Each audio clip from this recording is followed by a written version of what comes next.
Hola de nuevo, por las dudas de que lo estén viendo otro día.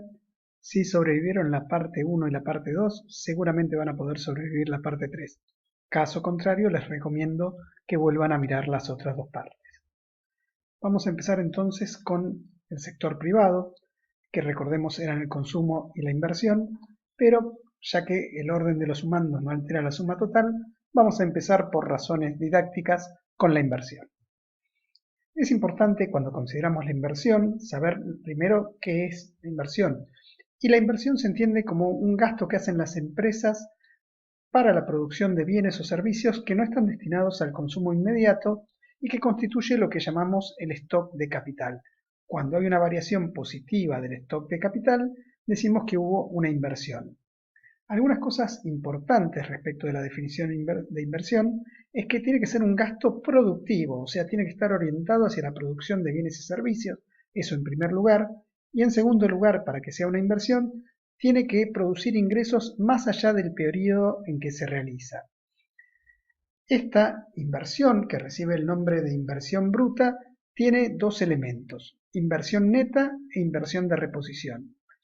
¿Cómo es esto de la inversión neta? Bueno, supongamos que una empresa compra una determinada maquinaria o un determinado vehículo en un año. El precio de ese vehículo o esa máquina a fin de año va a ser menor que al principio de año porque pierde valor. Tanto es así que la inversión de reposición también se llama depreciación, pérdida de precios, y esta pérdida de valor se puede dar, ya sea por el desgaste, por el uso, ya sea por la obsolescencia.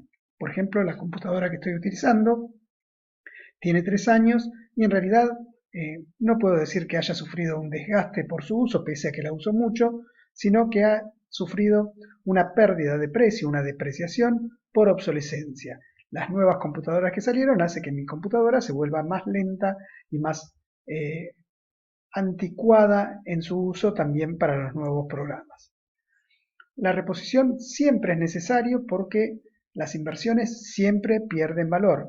Por lo tanto, cuando uno contabiliza una inversión, la tiene que contabilizar a fin del periodo como inversión neta y no como inversión bruta, ya que hay una parte de los ingresos que tiene la empresa por la venta de los bienes y servicios o por los subsidios que recibe o lo que le queda después de pagar los impuestos, que no las puede dedicar al pago de los factores productivos porque necesita hacer una reserva para la reposición. Esa reserva también recibe el nombre de amortización, que es la expresión contable de la depreciación. En nuestro circuito económico habíamos visto cuando medíamos el Producto Bruto Interno a precio de mercado y se medía a nivel empresa después de las importaciones, que era el consumo que se hacía de bienes y servicios importados. Bien, las empresas cuando retienen una parte de su ingreso por ventas para las amortizaciones o las depreciaciones, les queda algo que se llama el Producto Neto Interno, que es el consumo más la inversión neta interna, o sea, la inversión bruta menos las depreciaciones, más el gasto del sector público, más las exportaciones menos las importaciones. Yendo a donde están las empresas, si al PBI a precio de mercado le restamos las depreciaciones o inversión de reposición o amortizaciones, el resultado va a ser el Producto Neto Interno a precios de mercado. ¿Cómo es el tema de las empresas? ¿De qué depende el gasto en inversión de las empresas? Bueno, hay una función de inversión que es similar a la función de consumo y nos dice la inversión depende de, por un lado, el ingreso de la economía. A medida que la economía crece, el nivel de ingreso, las empresas invierten más. Las expectativas, que en cierta medida funcionan de manera similar a la realidad, como la inversión se decide normalmente en un periodo anterior a aquel en que se realiza, una expectativa de un aumento del ingreso de la economía produce una decisión de aumentar la inversión tanto como un ingreso verdadero de la economía.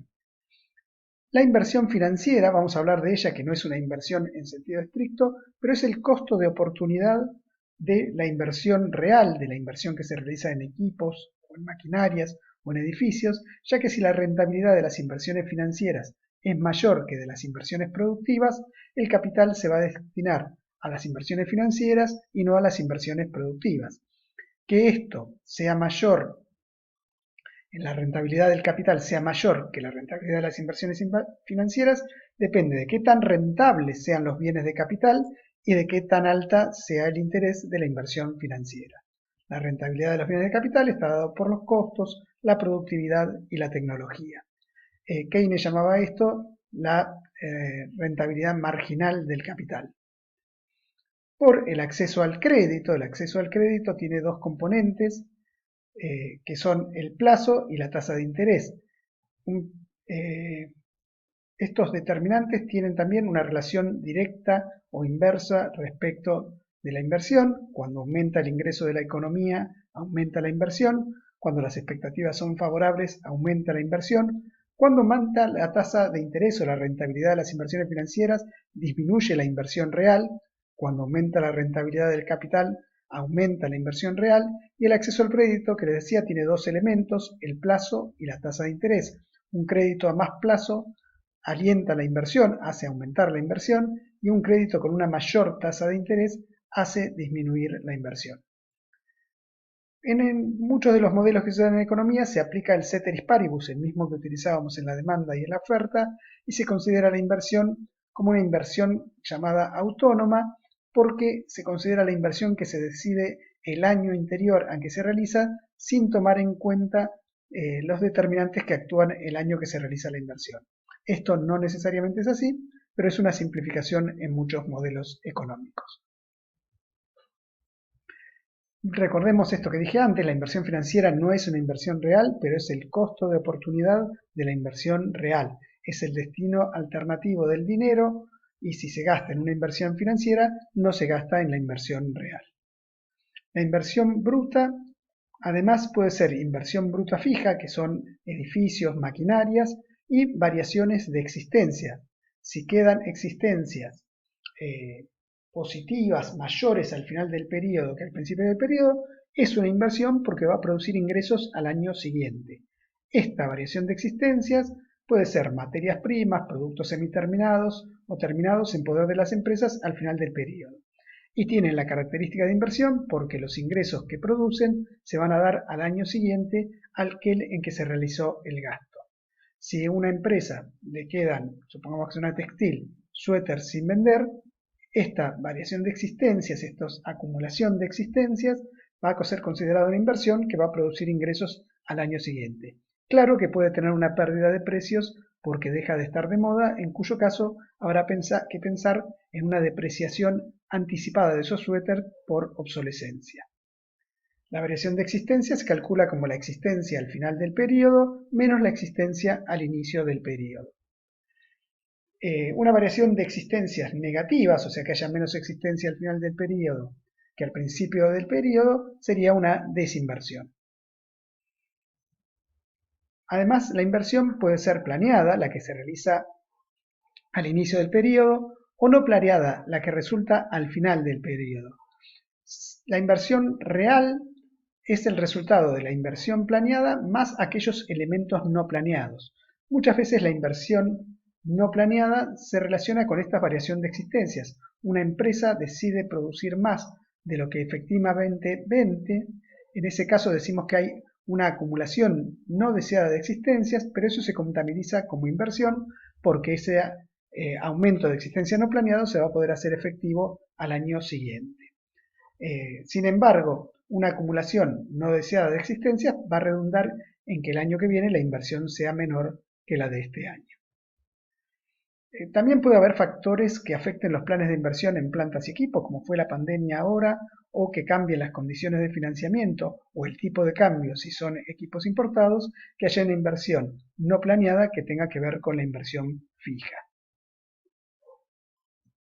Por último, la inversión tiene dos componentes, la inversión autónoma, que es la que ya mencionamos, que no depende del nivel de ingreso de la economía en el periodo analizado, y se basa en la planificación de la empresa respecto de lo que va a hacer al año siguiente, que mirado desde el año en curso es el año anterior, y esa inversión autónoma se denomina como I0, inversión que no depende del ingreso.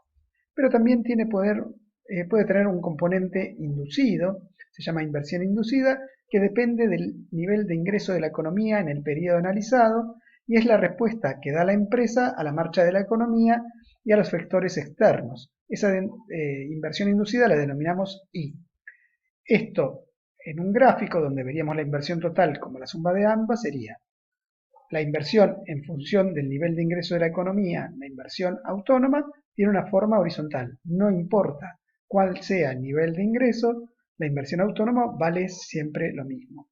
Mientras que la inversión inducida es la que crece a medida que aumenta el ingreso de la economía, que sería el otro componente, el componente inducido con la letra I, donde la inversión total es la inversión autónoma más la inversión inducida.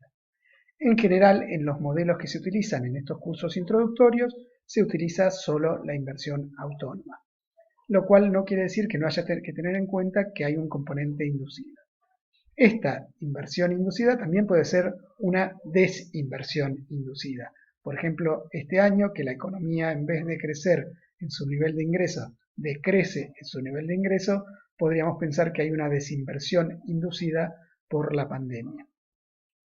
Es importante entonces tener en cuenta, a las fines de diseñar una política económica que afecte la inversión, cuáles son los determinantes, ya que el Estado puede tener un rol fundamental en cuánto es el ingreso en la inversión financiera o en cuánto es el acceso al crédito, ya sea en los plazos, ya sea en la tasa de interés, y consecuentemente en cuánto es la rentabilidad de los bienes de capital. En el caso de que estos bienes sean importados, también sus políticas de mercado externo y sus políticas cambiarias van a afectar la inversión.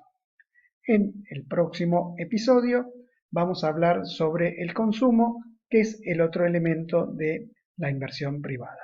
Así que les recomiendo que traten de entender o rever todo lo que vimos hasta ahora y prepararse para el episodio consumo. Nos vemos en un rato.